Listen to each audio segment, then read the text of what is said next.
The ultimatum reached. Earth, at exactly 3:17 UTC, and unlike every alien invasion story humanity had ever imagined, it did not arrive with fire or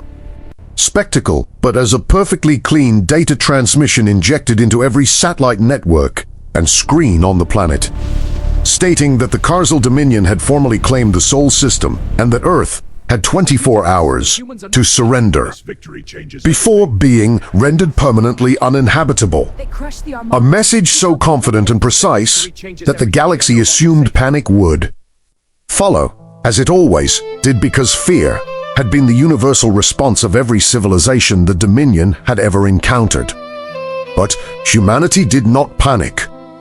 Instead of chaos, the world became unnervingly efficient as governments that had argued for generations aligned within minutes. Military commands merged. Without resistance, research. Institutions shared information they had guarded for decades, and global communication traffic shifted away from modern networks toward older, quieter protocols that the Khar'Zal no longer monitored, because no advanced species still relied on them except humans who had never stopped maintaining obsolete systems, precisely because they understood one rule better than anyone else: redundancy meant survival. The Dominion observed this behavior and classified it as disorganization, caused by cultural shock, which was a conclusion reached not because it was accurate, but because the alternative was unacceptable. Since no species had ever responded to a conquest notice with silence and coordination rather than fear, by the 10th hour Earth transmitted a reply that neither challenged nor accepted the claim, acknowledging receipt and requesting time to verify the data, which the Dominion interpreted as hesitation, when in reality humanity was confirming long-standing assumptions that contact would not come in peace, and that preparation mattered more than reaction. As the countdown continued, dormant human probes activated across the outer solar system, many of them launched decades or even centuries earlier by engineers whose names no longer appeared in history books, but whose designs still functioned flawlessly, because they had been built to last and to wait patiently until humanity needed answers rather than hope. When the Khar'Zal invasion fleet finally entered the heliosphere, their vessels displayed the kind of overwhelming scale that had crushed thousands of worlds before, and a final warning was broadcast, demanding immediate surrender, confident that visible power would break Earth's resolve, only for humanity to reply with a single word that confused Dominion command far more than defiance ever could: proceed. What followed was not an attack, but a correction, as Khar'Zal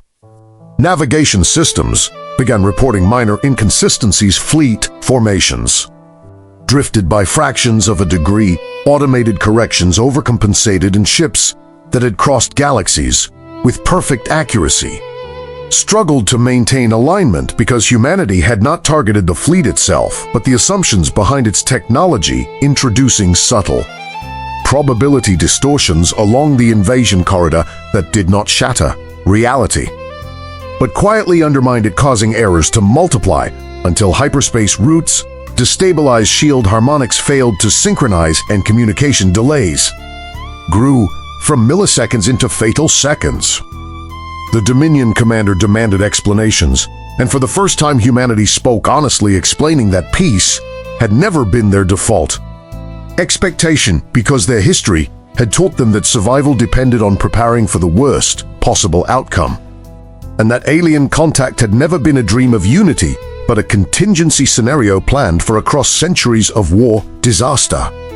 and near-extinction events. The Khar'Zal attempted to retreat, only to discover that their escape vectors had already been mapped, collapsed, and anticipated, not because humans had known who would come for them, but because conquerors always retreated the same way, and humans had spent generations studying patterns rather than enemies.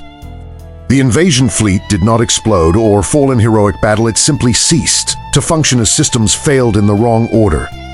Recovery protocols activated to laden ships vanished into misaligned spacetime pockets they no longer understood, leaving the Sol system silent and intact. Humanity did not pursue the survivors, nor did they issue threats or attempt conquest. Instead, broadcasting a single message across the galaxy stating that humans were not conquerors, saviors, or rulers, but planners, and that any species approaching in good faith would find cooperation, while any species arriving with claims and ultimatums would find resistance already waiting. The galaxy listened because an ancient conquering power had fallen without a war, without